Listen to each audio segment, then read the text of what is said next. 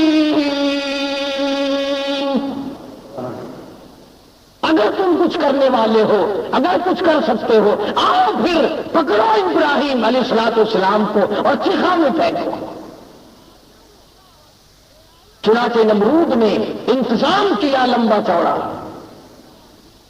ہزاروں نے لاکھوں من لکڑ اور ایندھن جمع کیا اور آگ سلگائی، دہک اٹھی، کونے بن گئے، شعلے بن گئے. پنگوڑے میں حضرت ابراہیم علیہ السلام کو بٹھا کر عین درمیان میں پھینکا ہے. قربان جاؤں ابراہیم علیہ السلام کے ضمیر پہ، عقیدے پہ، نظریے پہ، ایمان پہ. پنگھوڑا تیار ہے، ابراہیم علیہ السلام کو بٹھا رہے ہیں پکڑ کر. فرشتہ سامنے آتا ہے، سلام کرتا ہے اور کہنے لگا او ابراہیم، مجھے حکم دیے، میں بارش کے مامور ہوں، اللہ کے حکم سے بارش برساتا ہوں. میں بارش برسا کر ساری آگ کو، آتش کو، بھاپ کو بجھا دوں. حضرت ابراہیم علیہ السلام فرماتے ہیں او فرشتے، کیا میری اس حالت کا میرے رب کو پتا ہے؟ جو حالت میری اس وقت بن رہی ہے میرے رب کو اس کا علم ہے، پتا ہے؟ فرشتے نے کہا پتا ہے. اللہ کے نبی نے جواب دے دیا بیچ میں سے ہٹ جاؤ، پھر رب جلیل جانے اور اس کا بندہ خلیل جانے، جو وہ چاہے گا میں تو اس پہ راضی ہوں جو میرے رب کو منظور ہو. ہوا پہ جو فرشتہ مامور تھا وہ آیا تو میں ہوا ایسی چلاؤں یہ ساری آگ ہوا میں اڑ جائے گی. فرمایا نہیں، کیوں؟ جس طرح میرے رب کو منظور ہوگا وہی ہوگا. چنانچہ حضرت ابراہیم علیہ السلام کو چیخا میں پھینک دیا گیا. اللہ تبارک و تعالیٰ کی تو آگ بھی مخلوق ہے. ارے آگ ٹھنڈی ہو گئی، اللہ کے حکم سے آگ تو سرد پڑ گئی. اللہ کے قرآن میں اللہ کے ہزاروں حکم سن کر آپ آج تک ٹھنڈے نہیں پڑے. آگ کو شرم آئی جس کا مادہ ہی جلانا ہے کہ اللہ کے حکم کے سامنے میں اپنی جلانے والی طاقت کو کیسے بحال رکھوں. خدا کا حکم آیا ہے. آگ نے اپنی عادت والا کام چھوڑ دیا، جلانا چھوڑ دیا، ساڑنا چھوڑ دیا، ٹھنڈی ہو گئی، سلامتی کے ساتھ ٹھنڈی ہو گئی. ابراہیم علیہ السلام کے لیے گلزار بن گئی.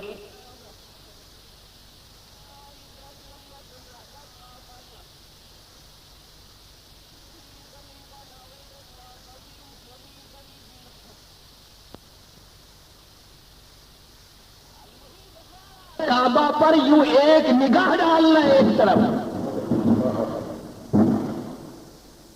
اندازہ لگا جب نگاہ ڈالنے والے کا یہ مرتبہ ہے اور یہ ثواب ملتا ہے، بنانے والے کو کیا ملا ہوگا؟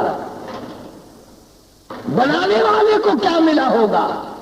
وہ کتنا برکتوں والا انسان ہوگا، وہ کتنا برکتوں والا پیغمبر ہوگا، وہ کتنا رحمتوں والا پیغمبر ہوگا جس کے ہاتھوں نے بیت اللہ کی تعمیر کی. سیدنا ابراہیم علیہ السلام مستری کا کام کرتے ہیں اور بیٹا ذبیح اللہ اسماعیل علیہ السلام مزدوری کا کام کرتے ہیں. بن رہا ہے بیت اللہ، بنا رہا ہے خلیل اللہ، اور گار اینٹ پکڑا رہا ہے ذبیح اللہ. مستری بھی نبی، مزدوری کا کام کرنے والا بھی نبی. اللہ پاک کا گھر مکمل کر دیا. فرمایا ان اول بیت وضع للناس للذی ببکۃ مبارکا وہدی للعالمین. قرۂ عرض پیش سے پہلا گھر اللہ پاک جل شانہ نے سب سے پہلے اپنا گھر بنوایا، اور جب اس گھر کی تعمیر مکمل ہو گئی تو حضرت ابراہیم علیہ السلام نے اپنا خاندان بلایا، اسماعیل علیہ السلام کو بلایا، حضرت مائی ہاجرہ کو بلایا، حضرت مائی سارہ کو بلایا، اور بلا کر دعا مانگی ہے، دعا مانگی ہے، الہ العالمین دعا ابراہیم علیہ السلام کی آمین ہے، حضرت اسماعیل علیہ السلام کی، حضرت ہاجرہ کی آمین ہے، حضرت مائی سارہ کی آمین آمین ہے۔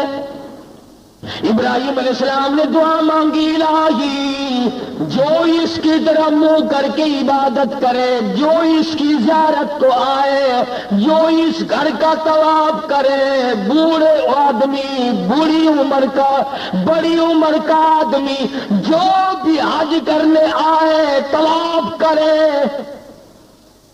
الہ العالمین میں پیشگی دعا کرتا ہوں اس کے سارے گناہوں کو معاف فرما۔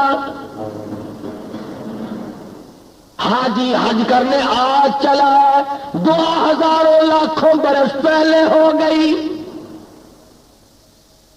فرمایا بڑی عمر کا جو بھی آئے، طواف کے ارادے سے آئے، زیارت کے ارادے سے آئے، حرم محترم میں آئے، حج کا پروگرام بنا کر آئے، میں خلیل اللہ دعا کرتا ہوں الہی اس کے گناہوں کو معاف فرما۔ سارے خاندان نے آمین کہی۔ پھر حضرت اسماعیل علیہ السلام کو حکم دیا حضرت ابراہیم علیہ السلام نے کہ تم بھی دعا مانگو۔ حضرت اسماعیل علیہ السلام نے دعا مانگی، الہی جو بھی اس گھر کی طرف منہ کر کے نماز ادا کرے، اس گھر کا طواف کرنے آئے، اس گھر کی زیارت کرے، اس کا احترام کرے، یا اللہ جو جوان آئے، جوان عمر کا آدمی جو بھی آئے، میں پیشگی دعا کرتا ہوں اس کے سارے گناہوں کو معاف فرما دے۔ دونوں باپ بیٹوں، پیغمبروں نے، نبیوں نے دعا کر دی۔ حضرت ہاجرہ کو حکم دیا حضرت ابراہیم علیہ السلام نے کہ تم بھی دعا کرو۔ حضرت ہاجرہ نے جھولی پھیلا دی، الہی جوان عمر کی جو عورت اس گھر کی زیارت کے لیے آئے، طواف کے لیے آئے، احترام کے لیے آئے، اس کے سارے گناہوں کو معاف فرما۔ حضرت ہاجرہ نے دعا کی، آمین ابراہیم علیہ السلام کی ہے، آمین حضرت اسماعیل علیہ السلام کی ہے، حضرت سارہ کی آمین ہے، حضرت ہاجرہ نے دعا فرمائی۔ اس کے بعد حضرت سارہ کی باری آئی دعا کرنے کی، دعا کرتی الہ العالمین جو بوڑھی عورت آئے، عمر رسیدہ عورت آئے اس گھر کی زیارت کے لیے، طواف کے لیے، اس کے سارے گناہ معاف فرما۔ پیغمبر کے پورے خاندان نے مل کر آنے والوں کے لیے دعائے مغفرت کی ہے۔ آج آدمی ذوق میں، شوق میں چلتا ہے، نکلتا ہے، بال بچوں کو چھوڑ کر جاتا ہے، گھر بار کو چھوڑ کر نکل پڑتا ہے، دکان کی پرواہ نہیں، کاروبار کی پرواہ نہیں، ایک ذوق میں، ایک شوق میں، ایک مستانہ وار، ایک دیوانہ وار چلتا ہے۔ حرم محترم کا اس کا ارادہ ہے، یہاں سے کراچی سے جہاز پر سوار ہو کر جو سرزمین عرب قریب آتی جاتی ہے، محبوب کی محبت بڑھتی چلی جاتی ہے۔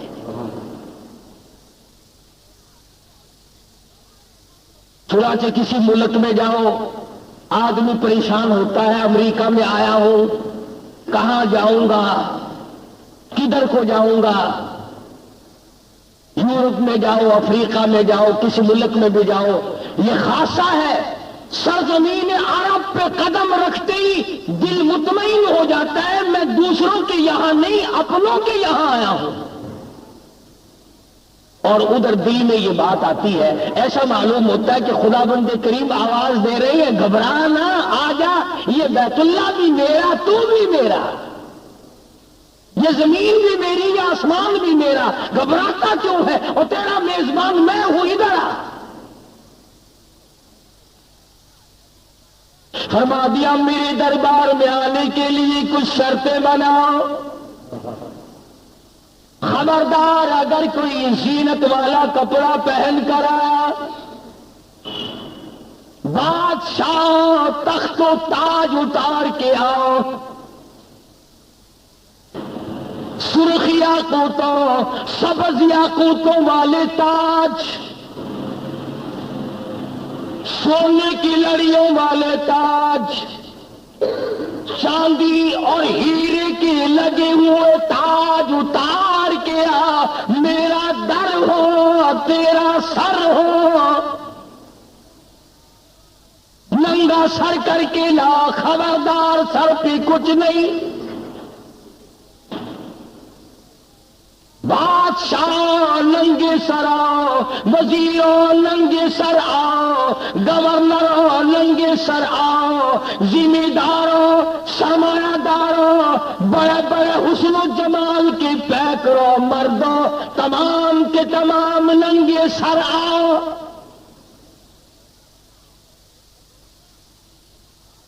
کوٹ پتلون اتار کے آؤ، سلوار قمیض اتار کے آؤ۔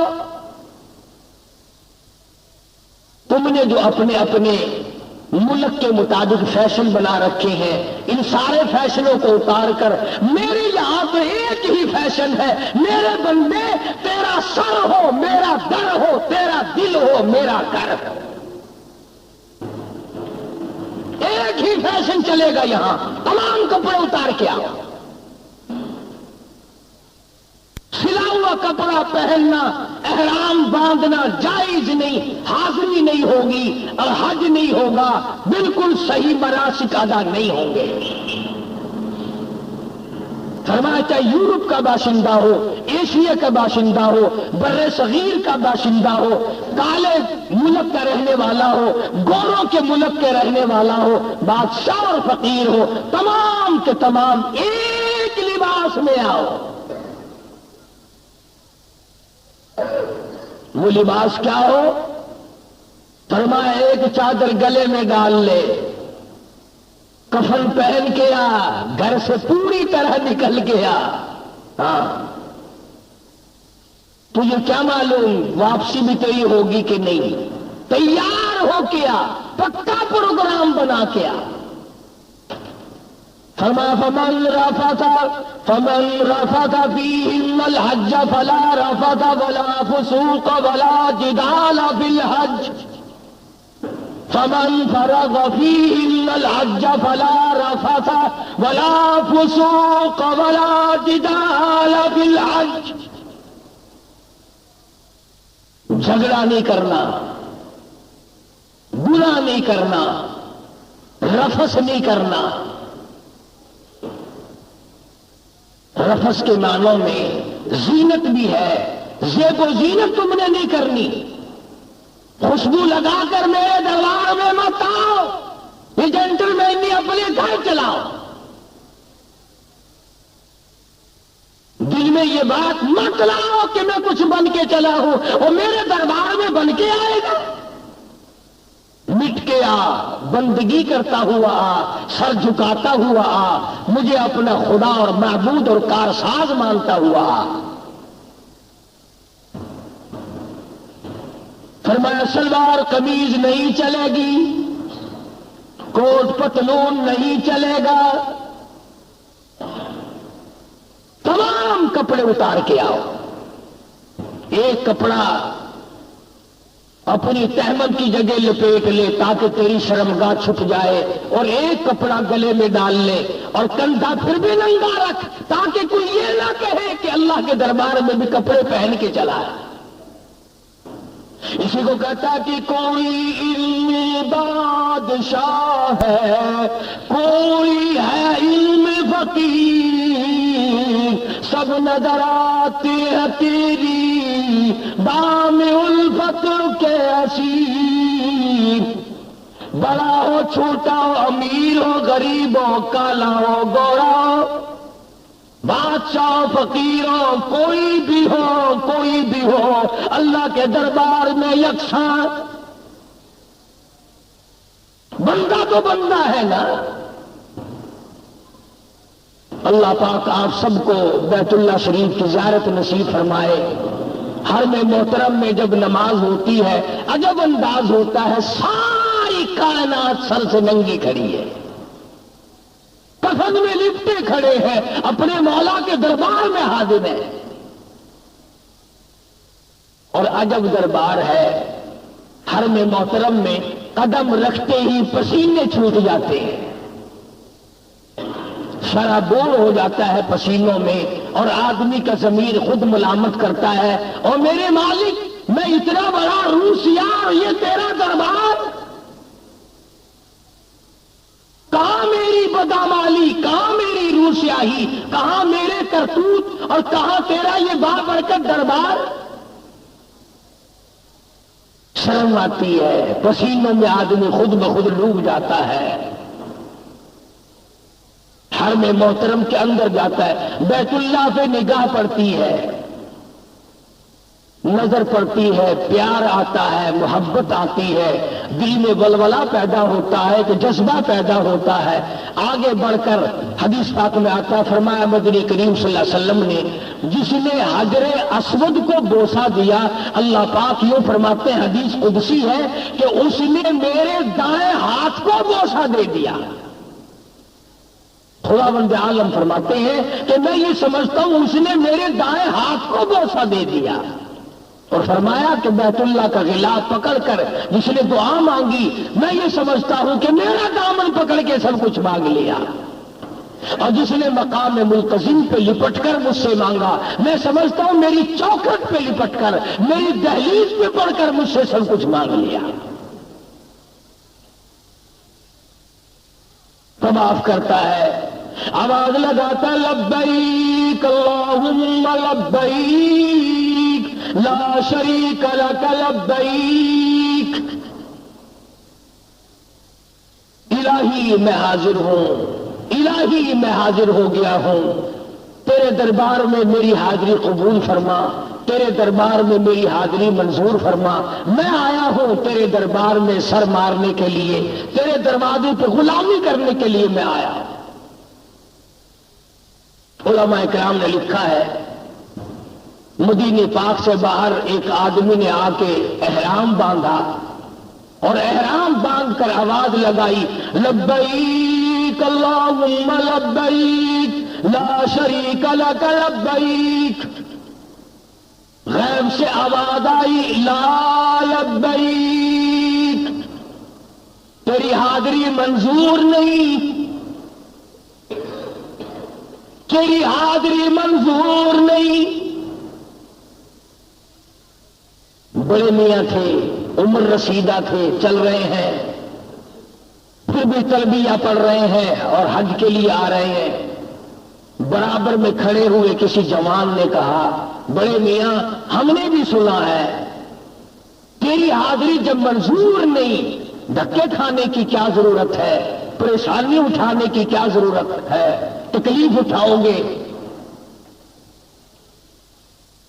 جوان نے کہا جنہوں نے غیب کی آواز سن لی تھی، بڑے میاں نے رو دیا اور کہنے لگا، بیٹا تم ایک دن کی آواز سن کر کے مجھے گھبرا رہے ہو اور خود بھی پریشان ہو رہے ہو، مجھے یہ آواز سنتے سنتے 52 سال گزر گئے، مجھے یہ آواز سنتے سنتے 52 سال گزر گئے، 53 سال گزر گئے مجھے یہی آواز سنتے سنتے۔ پھر اے نوجوان یہ بتا، اگر اس دروازے پہ منظور نہیں تو پھر اور دروازہ کون سا ہے جہاں جا کے میں ماتھا رگڑوں؟ منظور ہو یا نہ ہو میرا کام ہے کہ میں پیشانی کو اس کے دروازے پہ رگڑتا رہوں، میں حاضری دیتا رہوں، منظور کرنا اس کا کام ہے، حاضری دینا میرا کام ہے۔ یوں لکھا ہے کتابوں میں کہ غیب سے آواز آئی، آج ہم نے تیرے یکدم 54 حج قبول کر لیے، یکدم تیرے ہم نے آج 54 حج قبول کر لیے۔ ہم تو تجھ سے اتنی سی بات کہلوانا چاہتے تھے، اور یہ بات کہلوانا چاہتے تھے کہ تیرے سوا میرا کوئی نہیں۔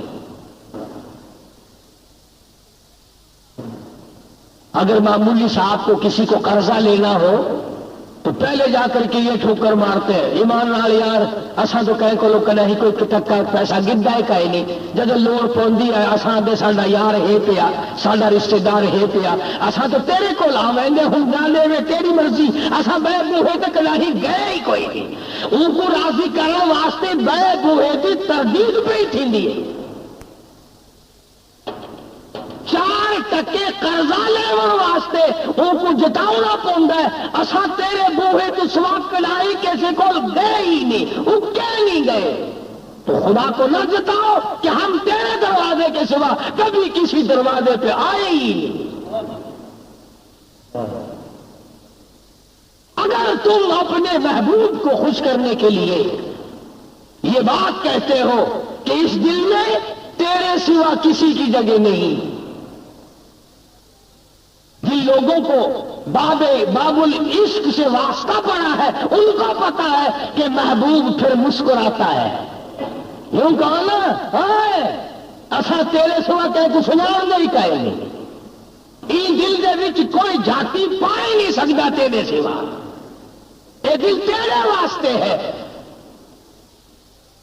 وہ بادشاہ 1000 پائی آوے، 1000 حسینہ آوے، 1000 فلانی آوے، میں ایمان نال تیرے سوا تے کو دیکھن کی تے تیار نہیں، کہے منہ دے اوتے تھوکن کی تے تیار نہیں۔ جڑ ویلے گلا ماردا ہے نا محبوب کو ول مسکراندا دیکھو، خوش تھیندے، ہاں ہاں میرے اتنے قربان ہے، میرے اتنے نثار ہے۔ حالانکہ ہے سارا مطلب اگر ایک مٹی کا بنا ہوا محبوب اس بات سے راضی ہوتا ہے کہ تیرے سوا میں کسی کو نہیں چاہتا، تو وہ زمین و آسمان کا مالک راضی نہیں ہوگا جب بندہ کہتا ہے اے میرے مالک تیرے سوا میرا کوئی نہیں۔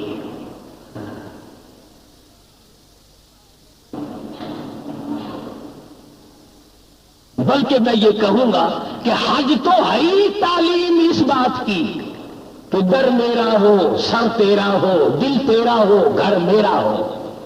قدم قدم پہ یہی تعلیم ہے، لبیک اللہم لبیک لا شریک لک لبیک۔